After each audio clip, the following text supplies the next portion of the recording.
નમસ્કાર, હું છું અંજલિ રાવલ અને તમે જોઈ રહ્યા છો ન્યૂ ભારત ન્યૂઝ. નજર કરીએ આજના ટોપ 25 ન્યૂઝ પર. અમદાવાદમાં ભગવાન જગન્નાથજીની પરંપરાગત જળયાત્રા થઈ. 108 કળશથી જળાભિષેક બાદ પ્રભુ મોસાળ સરસપુર પ્રસ્થાન કર્યા. ગુજરાતના 6 જિલ્લામાં યલો એલર્ટ જાહેર કરવામાં આવ્યું છે. અનેક વિસ્તારોમાં વહેલી સવારથી જ ગાજવીજ સાથે વરસાદની શરૂઆત થઈ છે. સુરતના નાસિરનગર ડિમોલિશન કેસમાં સરકારે હાઈકોર્ટમાં સ્વીકાર્યું કે કોઈ સત્તાવાર મંજૂરી વગર દબાણ હેઠળ કાર્યવાહી કરવામાં આવી હતી. સીબીએસઈએ 3 ભાષા નીતિમાં રાહત આપી છે, તો હાલના ધોરણ 10ના વિદ્યાર્થીઓને નવી ભાષા નીતિમાંથી મુક્તિ આપવામાં આવી. મુખ્યમંત્રી ભૂપેન્દ્ર પટેલે રાજ્યમાં 8 નવી સ્માર્ટ જીઆઈડીસી એસ્ટેટની જાહેરાત કરી છે. ઉદ્યોગ અને રોજગારીને મળશે વેગ. અમદાવાદમાં જગન્નાથ રથયાત્રા પૂર્વે પોલીસે વિશેષ ક્રાઇમ ડ્રાઈવ શરૂ કરી છે. અસામાજિક તત્વો સામે સઘન ચેકિંગ અને કાર્યવાહી હાથ ધરાઈ. મેઘરાજાને મનાવવા મહિલાઓએ ઢૂંઢિયા મહારાજની મૂર્તિ બનાવી ભજન કીર્તન સાથે અનોખી પ્રાર્થના કરી. રામ મંદિર દાન ચોરી કેસમાં 8 આરોપીઓને જેલ હવાલે કરાયા. પોલીસે રિમાન્ડની માંગ કરી નહીં.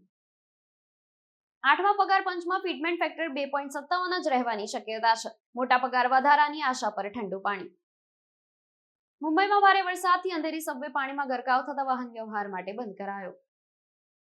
ભારત સેશેલ્સ વચ્ચે ₹1250 કરોડની વ્યૂહાત્મક ડીલ થઈ છે, તો હિન્દ મહાસાગરમાં ભારતની દરિયાઈ સુરક્ષા વધુ મજબૂત બનશે. દિલ્હી વારાણસી સિલિગુડી બુલેટ ટ્રેન કોરિડોરને કેન્દ્ર સરકારની ગતિ મળી છે. મુસાફરીનો સમય નોંધપાત્ર ઘટશે. અમદાવાદમાં સ્કૂલ રિક્ષામાં જોખમી રીતે બાળકોને બેસાડતો વિડીયો વાયરલ થયો છે, તો પોલીસ તપાસમાં જોડાઈ અને કાર્યવાહી શરૂ કરી છે. છેલ્લા 3 મહિનામાં ભારતીયોએ ઘરનું 50,000 કિલોથી વધુ સોનું વેચ્યું છે. ઊંચા ભાવ અને નફા વસૂલી મુખ્ય કારણ માનવામાં આવી રહ્યા છે. ઓસ્ટ્રેલિયાએ 6 વિકેટે જીત સાથે ભારતને મહિલા T20 વર્લ્ડ કપમાંથી બહાર કર્યું.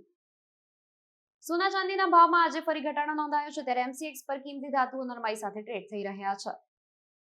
દેશમાં 146 વર્ષનો સૌથી સૂકો જૂન મહિનો નોંધાયો. ચોમાસાની ધીમી ગતિથી વરસાદમાં મોટો ઘટાડો આવ્યો છે, તો દેશમાં સુપર એલ નીનોની અસર જોવા મળી. 1 જુલાઈથી જૂની નોટો બંધ થવાના દાવાને સરકારે ફેક ગણાવ્યો છે. અફવાઓથી સાવચેત રહેવાની અપીલ કરાઈ. સુરતના ટેક્સટાઇલ માર્કેટમાં ખરીદદારો માટે ગાઈડલાઈન જાહેર કરવામાં આવી છે. હોલસેલ ખરીદી પહેલા સાવચેતી રાખવાની અપીલ કરાઈ. શેર બજારમાં ઘટાડો જોવા મળ્યો છે. સેન્સેક્સ 350 થી વધુ પોઈન્ટ તૂટ્યો છે, જ્યારે નિફ્ટી 24,000 ની નીચે સરકી. આસામમાં માલગાડીએ પાટા પર કામ કરતા રેલવે કર્મચારીઓને અડફેટે લીધા છે, જેમાં 2 ના મોત નીપજ્યા છે અને 2 ઘાયલ છે. દિલ્હીમાં નવી ઈવી પોલિસી અમલમાં આવી છે. ઇલેક્ટ્રિક વાહનોને રોડ ટેક્સ અને રજિસ્ટ્રેશન ફીમાં મોટી રાહત મળશે. ગુજરાતના રમતગમત મંત્રી જયરામ ગામિતને હાર્ટ એટેક આવતા હોસ્પિટલમાં દાખલ કરાયા. યુરોપમાં 40 ડિગ્રી તાપમાન પણ જીવલેણ કેમ? ભારત કરતા અલગ હવામાન છે અને ઘરોની રચના અને ઓછી ગરમી સહનશક્તિ મુખ્ય કારણ હોઈ શકે.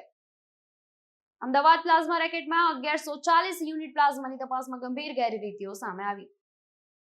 ટોપ 25 ન્યૂઝમાં હાલ માટે બસ આટલું જ. વધુ સમાચાર માટે જોડાયેલા રહો ન્યૂ ભારત ન્યૂઝ સાથે. નમસ્કાર.